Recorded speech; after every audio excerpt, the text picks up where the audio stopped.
Good evening, everyone. Thank you for joining us this evening. I am your host, Camila Turner. This is Meet the Candidates. For those of you who may not have tuned in before, I started doing this during the last election cycle because there were so many people on the ballot, and I thought that this would be a good way for people to get to know the people who were running for office and the people who could possibly be in leadership in our city. My guest tonight is Meggan Kiel. Welcome. Thank you for having me. Yes, and you are running for Memphis City Council, District 5, correct? District 5, yes. So I met you through some of the work that you do with Micah. And why don't we start with you talking more about that? What is Micah, and what tell us about the work that you've done with Micah? Well, I found myself in a church basement in 2016 with a bunch of clergy. I was one of the few non-clergy in the room, and there were some folks from Nashville talking about building a coalition that was multiracial, multicultural, interfaith, multi-generational, really addressing local issues that everyone had been so tied up with national issues of national importance, but how about we focus that energy and really channel it into local issues? And that sounded really good to me. I'm a lifelong Memphian. I care a lot about Memphis, and I feel, the whole at that time, the energy and divisiveness in the country was bringing us apart. And I think what brought us together was the issues that face Memphis. And as I knock on doors now, I hear the same thing, regardless of what part of District 5 you live in. People want the same things. They want to be safe. They want to have opportunities to thrive in our city. And that's what Micah has been about. So it started as an idea. I was tapped to be one of the first partnership co-chairs, which gave me the opportunity to go around all over Shelby County to different churches and labor unions and nonprofit organizations and share about this vision that we had at the time. We didn't have a name. We didn't have a mission statement. We just had hope that people would come together around wanting to do better for our city. And we didn't know what that looked like because it came from the membership that we recruited. So I was given the challenge to recruit our first 20 partners. And luckily, by the time that we did our first covenanting, we had over 40 partners. And now Micah is over 80 partners. It's lots of churches from all different parts of Shelby County, Jewish synagogues, labor unions, nonprofit organizations, and much more. And working for issues that the members themselves and their congregations decide to move forward. Excellent. And I think I met you through Roz Nichols. It was her church basement that I met. Okay. The first meeting that I attended was at Freedom's Chapel. Yes. Okay. Yes. So tell us, where in the city is District 5? What areas? So District 5 is majority of District 5 is East Memphis with inside the 240 loop. So it's kind of once you if you're coming down Poplar or Walnut Grove in a westward direction, as soon as you cross 240, you're in District 5. Going down Walnut Grove, going down Summer, going down Park Avenue, all of those areas. And, as the districts do, the boundaries kind of wiggle and things like that. But it goes all the way from like Yates in the east to Crosstown, like Cleveland Avenue in the west. So it's a very large swath of the city. To the north, it's Macon area. Again, it kind of curls and things like that. And to the south, it's Southern.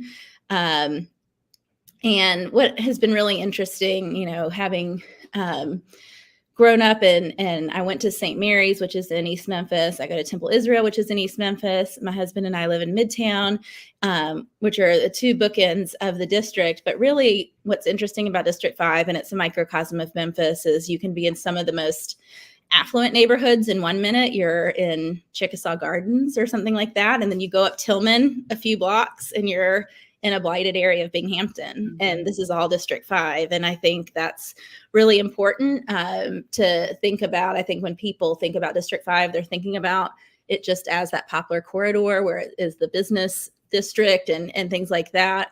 But it is a microcosm of Memphis and all of the diversity with, language diversity that we've come across in canvassing and knocking on doors, homeowners and renters, and lots of diversity within the district.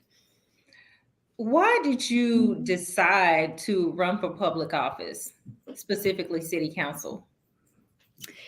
Well, I started my time back in Memphis as a teacher, and I received a grant to go around the city and provide college counseling and career services around the city, and that gave me kind of the lay of the land and starting to realize, I had grown up in, like I said, the bubble of East Memphis, and really, as I went from place to place of opportunities, I'm worried. I am paused for some reason. Can you hear me?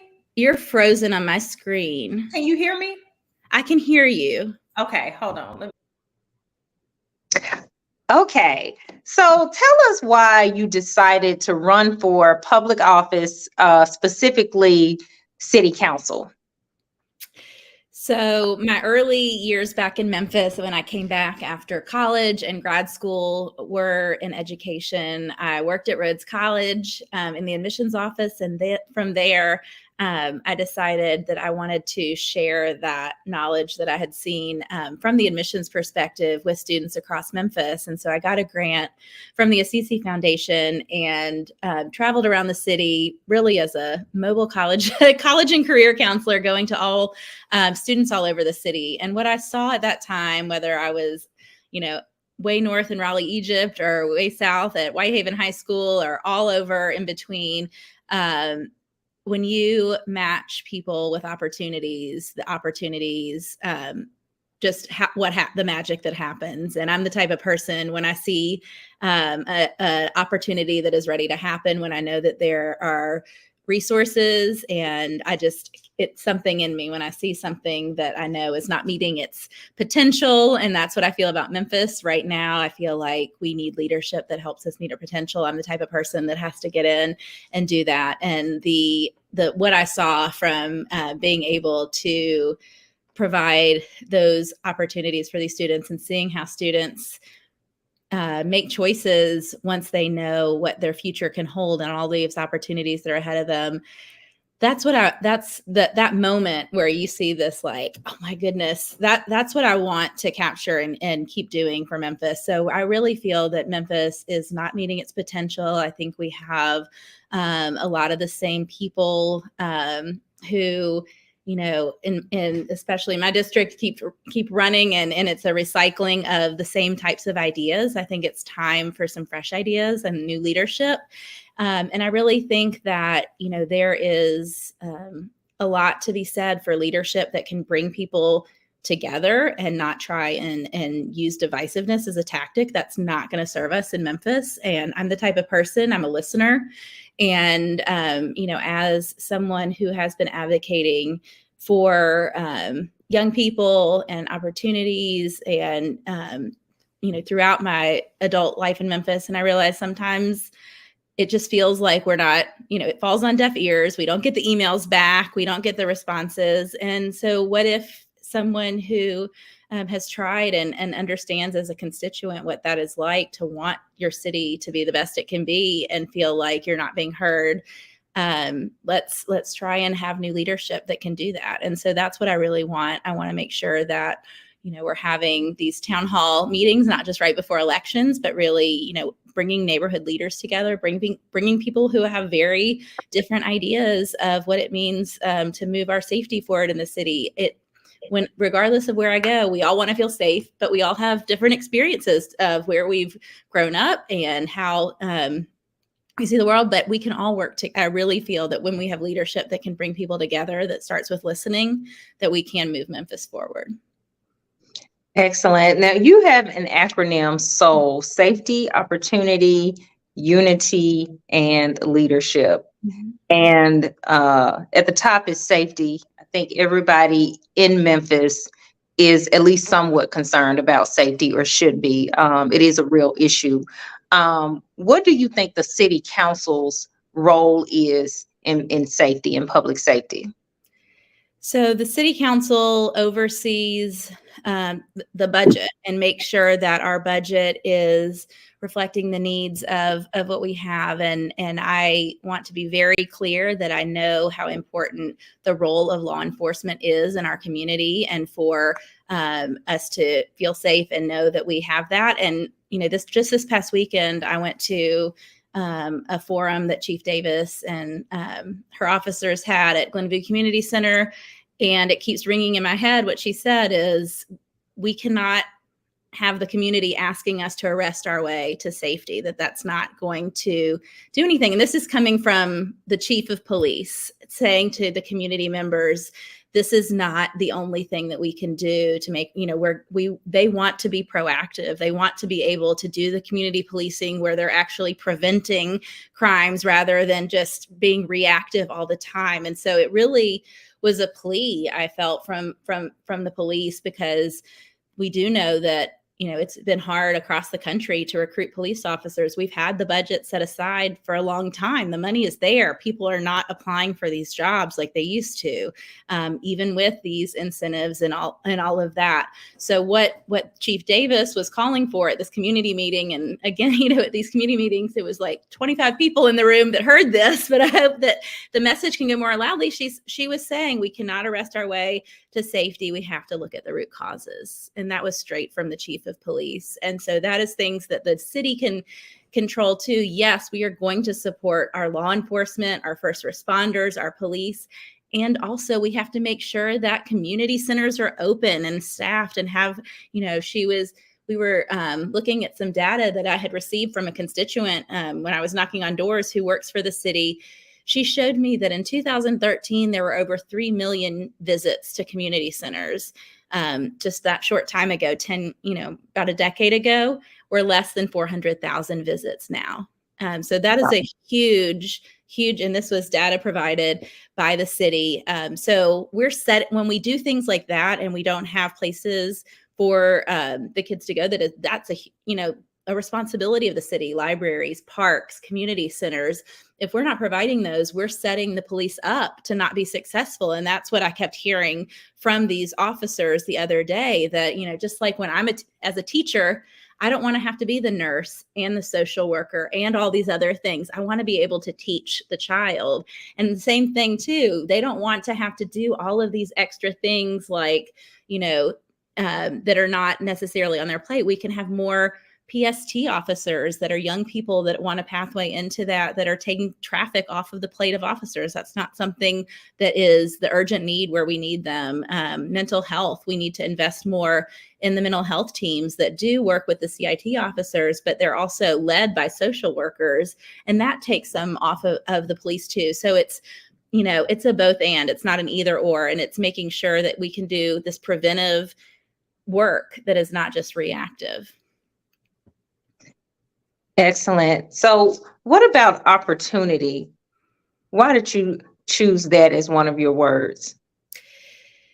Well, Memphis has a challenge, you know, there's a term right now that's used, it's called opportunity youth. And it is, you know, a euphemism for people under the age of 25. So really teenagers through the age of 25 who are not in school and don't have a job. And in Memphis, we're in a crisis. We have the estimate is about 25,000 young people under the age of 25 that are not in school and are not working. And so that also feeds into, you know, opportunity and safety feed into each other. I have seen with young people, being an educator, when kids have something that they're looking forward to, that they feel like there's hope, and that they behave differently, they make different choices. And so, and also it's just important for our city to have opportunities for these young people. You hear all the time, people are looking for workers and are looking for, you know, we have so much advanced manufacturing coming. We're attracting, you know,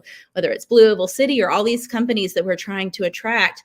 What about these young people who have the capacity to upskill and learn those specific skills, making sure that, even when I was teaching, I think there was still a stigma that was felt from some students to not go to a 2 or 4 year college and to go to trade school. But how do we create these pathways for kids that they know, okay, whether this didn't work out or whatnot, that I can go in this pathway, I can have a career and get that opportunity. And I think the pathways start with partnership in the high schools, and making sure that, whether it's an opportunity to learn how to become an MLGW lineman. We need more linemen, we know, after all Certainly. of this. So if we start in high school exposing young people and then creating pathways.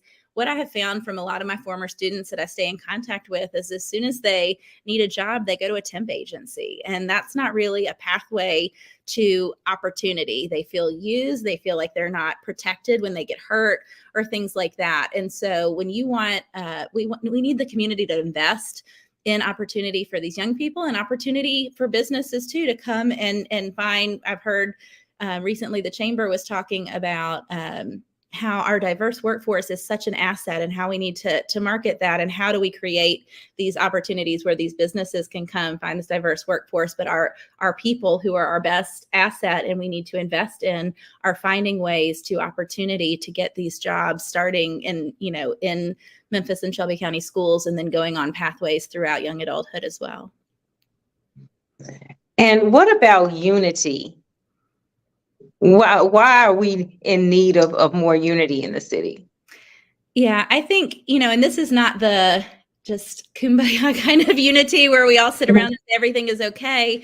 It's unity that brings us together, that we need to fight against the state legislature that is telling us how to create our own safety. Right now, I think regardless of politics, we are unified as Memphians, and we need leaders who are courageous to speak up and say, look, we need to have local control of what's best for us. That as soon as the legislature passed laws that allowed guns to be stored in cars, what happened? Our cars are broken into every night. I talked to a constituent future constituent the other night who works out where the old Steinmart was on Poplar and White Station. And she said there is not a day that she comes out of the gym that there's not glass next to some car. Wow. Have the roving security. And this is a direct correlation. You can look at the statistics of how the numbers of car break-ins are directly related to when that legislation passed. We know, permitless carry, 18-year-olds being able to permitless carry. These are not things that, and I think there is unity and beyond unity around that in Memphis. And the silver lining of all of this that has been really bad for our city, I think our leaders need to feed on that, where we can say, we're all Memphians, we want safety, and this isn't working for us. And, it's very different being in a more rural part of the state versus a more urban part of the state. And I think things like that leaders that can bring us together and inspire us, because there's passion in Memphis right now. And we want to use that passion to fuel change and not to fuel people leaving the city because they feel like there's no hope because the leaders don't do anything, don't listen, don't move us forward. Excellent. So what are some of the things that you feel like makes Memphis, things that make Memphis unique? I mean, it sounds cliche, but it's our people. And I really think that and that's why I've enjoyed and why we're doing this interview so late is because I've been canvassing most of the day, talking to people, and just the hope and the roots that are here, the culture and the pride. And I really feel like we're at a place where people who have loved Memphis for so long, the love is being tested. And I want to make sure that we have that pride, we have that hope. I was talking to somebody who I was canvassing today. She said, when I grew up, downtown, the Peabody was boarded up and we didn't go downtown. And so I'm a hopeful person, she said, and things are gonna, we go downtown to the Grizzlies games. You didn't think at that time we'd have an NBA team with a, arena near Beale Street when downtown was dead. And, but we can, we have to show that hope and all of us pull together downtown, but we have to show that hope in other neighborhoods too, so people can feel like, okay, there's movement, there's doing that. So the people, the hope, the it's just it's a feeling being a Memphian. And my husband and I realized, we're both from here. We never had a conversation after grad school about where we were going to raise our family. We packed up the car and moved home, and just knew that we were going to put down our roots here because this place just means so much to us and to our families. And we want to make sure that our kids feel the same way and want to come back and invest in this community and see the value, and are exposed to the amazing people that are all across the city. So what are some of your favorite things to do in the city? Just a few. I know there are probably many, but with you alone or with your family or just in general?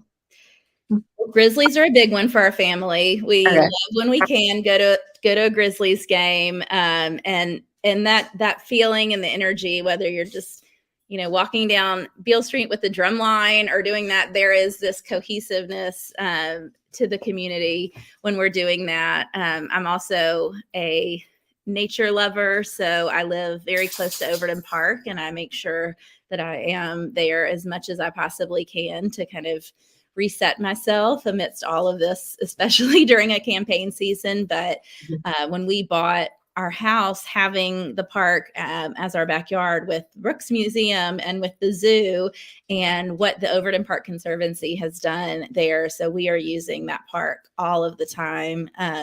They just renovated the golf course. We're not golfers, but it looks really nice. And I think,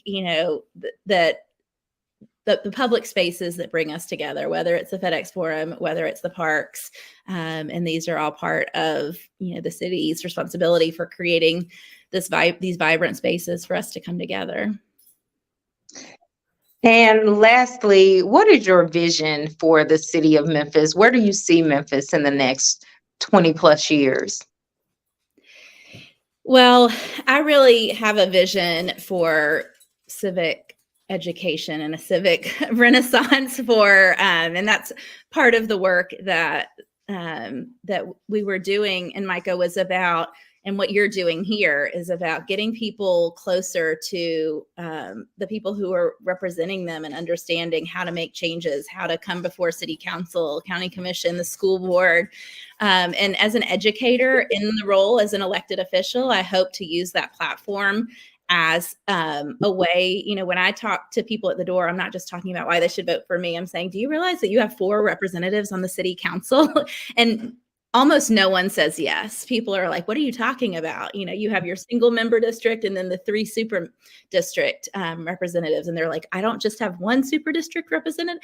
So I really have a vision of, using our schools, our churches, our organizations, our elected officials to really have a civic renaissance where we understand who represents us, what they do, have some sort of dashboards or report cards for transparency and accountability. I think the lack of transparency and accountability that I have felt as a constituent drives me to run, but it drives a lot of people away from even participating and just saying it doesn't matter. And so that's where I really hope to, yes, this is a, legislative position, and that is important, and being oversight for MLGW and all the different departments that are within the city. But if we don't have residents who are wanting to ask the questions and wanting to participate and wanting to push this forward, then the elected officials are just doing it in a vacuum, and that's not how anything good moves forward or progresses. So that's what I would really hope to see for Memphis. Well, thank you so much. How can people find more information about you? Yes, if you go to my website, it's megganformemphis.com. I do have 2 G's in my name, so it's MEGGANFOR Memphis.com, and the same thing on Facebook and Instagram. It's all Meggan for Memphis, one word. And please check me out. You can sign up for my emails there. You can request a sign. You can read more about me. And there's also a way that you can send an email directly to me or a phone number that I can get text messages at. So I do want to be accessible and open. So please reach out at any point. Thank you so much. Early voting starts September 15th, and election day is October 5th. Yes, October 5th. Thank you again for joining me. Thank you to everybody who's listening. As always, please like and share the videos. We have to be engaged and informed. Thank you again, everybody, and good night. Thank you. Thank you, Meggan.